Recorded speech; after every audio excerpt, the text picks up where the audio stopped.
Big Boss Malayalam season 7 live അപ്ഡേറ്റിലേക്ക് പോവാം. അനീഷാണ് ആദ്യം നോമിനേറ്റ് ചെയ്യാനായിട്ട് വന്നത്. ഒരു ക്ലാസ് പേഴ്സൺ ആണ് അനീഷ്. അനീഷിന് കുറെ മിസ്റ്റേക്സ് ഒക്കെ അനീഷ് ചെയ്തിട്ടുണ്ടെങ്കിലും അടിപൊളി മനുഷ്യനാണ് കേട്ടോ, പറയാതിരിക്കാൻ പറ്റില്ല. Nice person. നമുക്ക് വെറുപ്പ് തോന്നൂല. അയാൾ എന്തെങ്കിലും കാണിക്കുമ്പോൾ ചിലപ്പോൾ ദേഷ്യം വന്നാലും പിന്നീട് എന്തോ അയാളോട് ഒരു ഇഷ്ടം തോന്നും. കാരണം അയാൾ വളരെ വളരെ നല്ലൊരു മനുഷ്യനായിട്ട് എനിക്ക് തോന്നിയിട്ടുണ്ട്. എന്നും ഇയാൾ ഇങ്ങനെ ആയിരിക്കുമെന്നൊന്നും എനിക്കറിയത്തില്ല. എനിക്ക് തോന്നിയ ഒരു അഭിപ്രായം പറഞ്ഞേ ഉള്ളൂ. ഇന്നിപ്പോ അനീഷ് നോമിനേറ്റ് ചെയ്തത് ഒന്ന് അഭിലാഷിന്റെ പേരാണ്. അതായത് അഭിലാഷ് കാണിച്ച ഒരു അഗ്രസീവ് ആയിട്ടുള്ള ഒരു ആക്ട് ഉണ്ടല്ലോ ഇന്നലെ.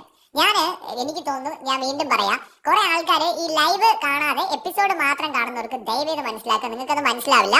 ഇന്നലെ എപ്പിസോഡ് കണ്ടിട്ട് ചെരുപ്പറിയുന്ന വിഷയമൊക്കെ വളരെ സീരിയസ് ആയിട്ട് സംസാരിക്കാന്ന് പറഞ്ഞിരുന്ന ആളാണ് ഞാൻ. പക്ഷെ എന്റെ ശ്രദ്ധക്കുറവുണ്ട് എപ്പിസോഡ് ഞാൻ ശ്രദ്ധിച്ചു പോലുമില്ല. ഞാൻ ലൈവ് കണ്ടങ്ങിരുന്നു പോയി. ഈ ഇഷ്യൂസ് എപ്പിസോഡും ഒക്കെ അടുത്തടുത്ത സമയത്താണ് നടന്നത്. അപ്പൊ ലൈവാണ് ഞാൻ ഇന്നലെ ഫുള്ള് കണ്ടത്. ഈ അഭിലാഷൊക്കെ ഇന്നലെ വിളിച്ച തെറികളും കാണിച്ചു കൂട്ടിയ ആ ഒരു പ്രകടനങ്ങളും കണ്ടിട്ട് തന്നെയാണ് ഇന്നലെ അതിനെ വിമർശിച്ചുകൊണ്ട് നമുക്ക് സംസാരിക്കേണ്ടി വന്നത്. അഭിലാഷ് ഇന്നലെ ആര്യം ചെയ്ത അല്ലെങ്കിൽ അവിടെ ഉണ്ടായിരുന്ന പലരും ചെയ്ത തെറ്റിനെ തിരുത്താൻ വേണ്ടി ഉപയോഗിച്ച ഭാഷയും കാണിച്ചു കൂട്ടിയ പ്രശ്നങ്ങളും വളരെ സീരിയസ് ആണ്. റെനയുടെ അടുത്ത് ഉൾപ്പെടെ അയാൾ പറഞ്ഞ കാര്യങ്ങൾ ഒരു തരത്തിൽ യോജിക്കാൻ പറ്റുന്നതല്ല. രണ്ടാമത് ഇതേ കാര്യം തന്നെയാണ് കേട്ടോ അനീഷ് പറഞ്ഞ് നോമിനേറ്റ് ചെയ്തത്. രണ്ടാമത് അനീഷ് നോമിനേറ്റ് ചെയ്തതെന്ന് പറയുന്നത് ഒണീലിനെയാണ്. ഒണീൽ ഇന്നലെ അവിടെ കാണിച്ച ഷോഫ്, ഉപയോഗിച്ച വാക്കുകൾ, റെനയുടെ അടുത്തൊക്കെ പറഞ്ഞ വാക്കുകളൊക്കെ എന്ന് പറഞ്ഞു കഴിഞ്ഞാൽ പുച്ഛം തോന്നിപ്പോ ആ മനുഷ്യനോട് ഇന്നലെ. സീരിയസ്ലി എടോ, ദേഷ്യം വരും, നമ്മൾ റിയാക്ട് ചെയ്യും. പക്ഷെ ഉപയോഗിക്കുന്ന വാക്കുകൾക്കൊരു മര്യാദയുണ്ട്. ഒരു പബ്ലിക് പ്ലാറ്റ്ഫോം ആണ്. ചിലപ്പോ ആ പെൺകുട്ടി കുറച്ച് ഓവർ റിയാക്ട് ചെയ്യുന്നുണ്ടാവും. എനിക്ക് ഇഷ്ടപ്പെടുന്നില്ല റെനയുടെ ഗെയിം, ശരിയാണ്, ഭയങ്കര ഇറിറ്റേറ്റിംഗ് ആണ്. പക്ഷെ അവിടെ നമുക്കൊരു വ്യക്തിത്വം വേണം, നമുക്കൊരു പേഴ്സണാലിറ്റി ഉണ്ട്.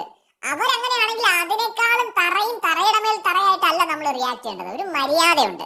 ആ മര്യാദ ഇന്നലെ അവിടെ ഒണിയിൽ കാണിച്ചിട്ടുണ്ടായിരുന്നില്ല. ഈ കാര്യം വ്യക്തമായി അക്കമിട്ട് പറഞ്ഞുകൊണ്ടാണ് അനീഷ് ഇവരെ രണ്ടുപേരെ നോമിനേറ്റ് ചെയ്തത്.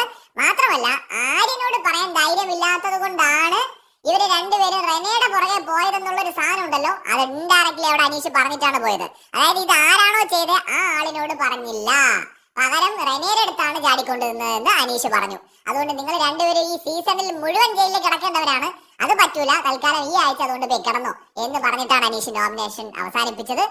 പൊളിയായിരുന്നു, എനിക്ക് ഭയങ്കരമായിട്ട് ഇഷ്ടപ്പെട്ടു. കൂടുതൽ അപ്ഡേറ്റുകളുമായി വീണ്ടും വരാം.